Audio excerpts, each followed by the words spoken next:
সেই মতাদর্শ তাঁর ব্যক্তিত্বে গভীর প্রভাব ফেলে। মাতৃভূমি আরাধ্যা দেবী, প্রত্যেক ভারতবাসী আমার সহোদর, আর জনশক্তির জাগরণী মুক্তির একমাত্র উপায়।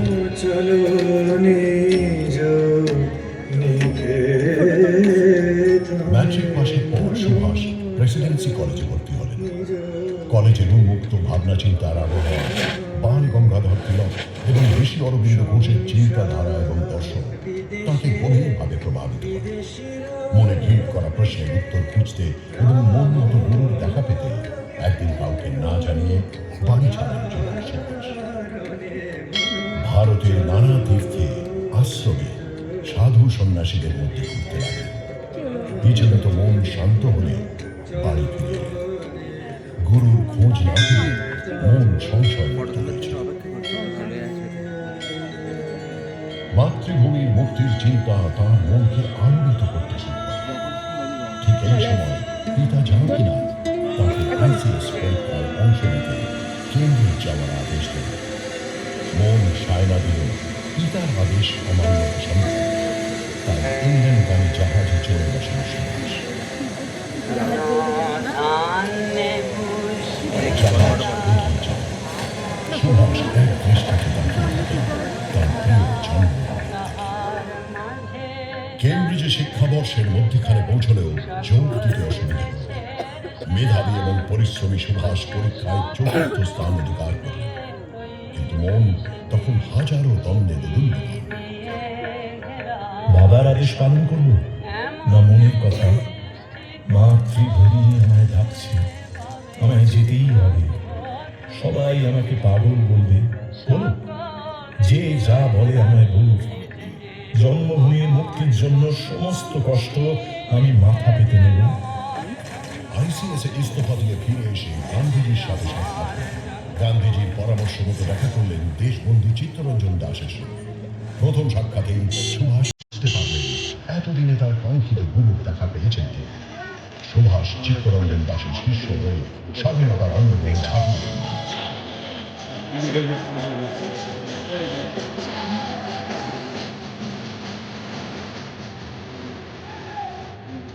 আন্দোলনের শুরুর দিনগুলিতে একটি ঘটনা প্রিন্স অফ ওয়েলসের ভারত সফরের সময় সুভাষ এবং তার সঙ্গীরা এর বিরোধিতা করতে লাগলেন।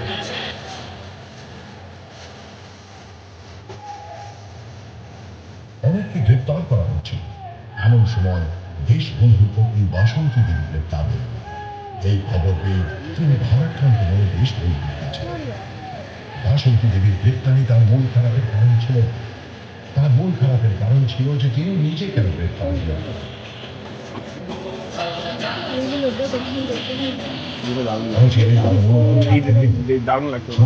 দেশবন্ধুকে গ্রেপ্তার করে আলিপুর সেন্ট্রাল জেলে পাঠানো হয়। তারপর যতদিন ভারতে ছিলেন ততদিন জেলেই তাকে অধিকাংশ সময় কাটাতে হয়েছে।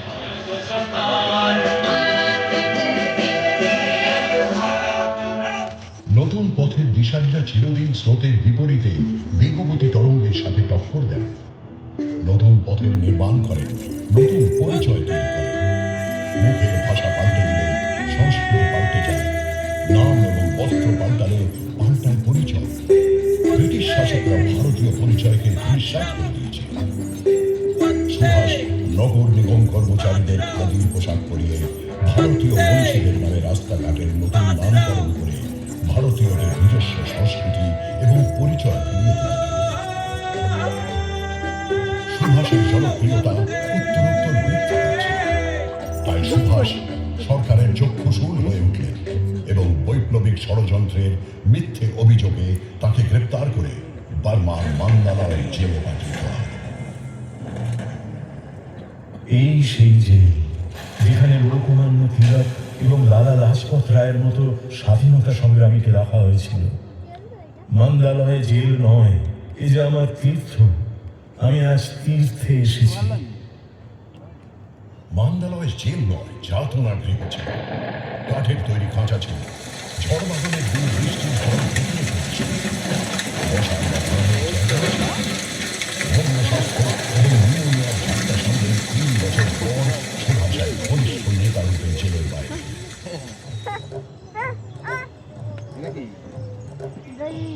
ভারতীয় যুবকদের তিনি গভীরভাবে প্রভাবিত করতে শুরু করলেন। তার উপস্থিতি যুবাদের উদ্বুদ্ধ করত। গান্ধীজি যখন একান্তে চিন্তামগ্ন, তখন সুভাষ স্বাধীনতা আন্দোলনের গতি বজায় রাখতে অগ্রণী ভূমিকা নিলেন। মিল মজুরদের একজোট করলেন, সাইমন কমিশনের বিরোধিতা করলেন, বিদেশি দ্রব্য বর্জন করলেন। সুভাষ যুবক এবং শ্রমিকদের প্রিয় হলেন। ওর উপস্থিতি সভায় উদ্যমের সঞ্চার করত। নিজের পিতার সাথে লড়াইয়ে সুভাষ জয়লাভ করলেও স্বাধীনতার লড়াইতে তার সামনে এসে দাঁড়ালেন রাষ্ট্রপিতা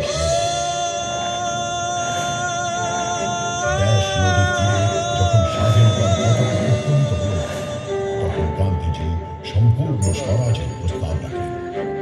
সুভাষ উঠে দাঁড়িয়ে বললেন, আপনি সম্পূর্ণ বহিষ্কারের জন্য প্রস্তুত নন। কাউন্সিলের বহিষ্কারে কোনো ফল পাওয়া যাবে না। আমার মত হয় পুরোটাই নয় কিচ্ছু না। যতদিন না দলিত, শ্রমিক এবং বঞ্চিত মানুষ একজোট হচ্ছেন, ততদিন সবিনয় অবজ্ঞা কার্যকর হতে পারে না। গান্ধীজি সবিনয় অবজ্ঞা কর্মসূচি নিলেন, কিন্তু মতবিরোধ তৈরি হয়ে গেল। সুভাষ আবার গ্রেপ্তার হলেন। 1 বছর পর ছাড়া পেলেও আবার জেলে পাঠালেন। মধ্যপ্রদেশের সিওনি জেলে থাকাকালীন শারীরিক অবস্থার অবনতির জন্য তাকে ফিরিয়ে আনতে হল। সুভাষের মুক্তি ইংরেজ সরকারের জন্য বিপদ ডেকে আনতে পারে। 1938 সালে ইংল্যান্ডে থাকাকালীন জানা গেল কংগ্রেসের অধ্যক্ষ মনোনীত হয়েছেন তিনি। নতুন স্বপ্ন এবং উদ্যম নিয়ে গুজরাটের হরিপুরা কংগ্রেস অধিবেশনে পৌঁছে তিনি ঘোষণা করলেন, বন্ধুগণ, পৃথিবীর বুকে এমন কোনো শক্তি নেই যা আজ ভারতকে স্বাধীন হওয়া থেকে আটকায়, এবং আগামী দিনে আমরা তা প্রমাণ করে ছাড়ব। সুভাষ নতুন ভাবনা এবং নবীন উদ্যমের নেতা ছিলেন। তার চোখে ছিল ভবিষ্যতের স্বপ্ন। স্বাধীন ভারতের আর্থিক প্রগতি কিভাবে হবে, ভারত কিভাবে পৃথিবীর উন্নত দেশগুলির সমকক্ষ হয়ে মাথা তুলে দাঁড়াবে। নিজেরই দলের মধ্যে তাকে সন্দেহের চোখে দেখা হচ্ছে। তার জেরে দ্বিতীয় দফায় সুভাষ আবার অধ্যক্ষ হিসেবে নির্বাচিত হলে কার্যনির্বাহী সমিতির অধিকাংশ সদস্যরা ইস্তফা দিলেন। গান্ধীজি তার সমর্থিত প্রার্থী পট্টবী সীতারামাইয়ার হারকে নিজের হার করে দিলেন। গান্ধী এবং সুভাষের মধ্যে দূরত্ব প্রাকারের আকার ধারণ করেছে। সুভাষ গান্ধীজির সঙ্গে সাক্ষাৎ করলেন, কিন্তু প্রাকার বোঝা গেল। মধ্যপ্রদেশের ত্রিপুরীতে অসুস্থ অবস্থাতেও যেতেন। পারস্পরিক দ্বন্দ্ব এবং দলবদ্ধ পরিবেশ। সুভাষ 1939 এপ্রিলে কলকাতা বৈঠকে ইস্তফা দিয়ে দিলেন। কংগ্রেস হারানো তাদের দূরদৃষ্টি সম্পন্ন উদ্যমী যুবক অধ্যক্ষকে। সুভাষ মনক্ষুণ্ণ হলেন। 20 বছরের বেশি সময়ে যেই দলে কাজ করেছেন, সেই দলে এত অবিশ্বাস। সেই সময় গুরুদেব রবীন্দ্রনাথ ঠাকুরের মধুর বচন তার সন্তান দূর করে দিল। যে উৎসাহলগ্নে তোমার রাজনৈতিক যাত্রা শুরু হয়েছিল, আজ আমি সেই আলোর বিচ্ছুরণ দেখতে পাচ্ছি। তুমি আজ মধ্য গগনের সেই নির্মল আলোয় উদ্ভাসিত, সেখানে শঙ্কার কোনো স্থান নেই।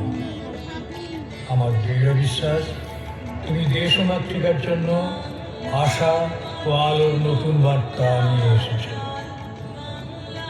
আগামী লড়াইয়ে হয়তো আমি তোমার সঙ্গে থাকতে পারবো না, শুধু আশীর্বাদ করি এবং বিদায় জানাই। তবে এই দেখে আশ্বাস করুন যে দেশের বোঝা তুমি নিজের কাঁধে তুলে নিয়েছ। দেশের স্বাধীনতা ও স্বদেশের চিত্তে নতুন প্রাণ সঞ্চারের পুণ্যব্রত তুমি নিয়েছ। তাই আমার নৃত্যনাটিকা তাসের দেশ আমি তোমায় উৎসর্গ করব।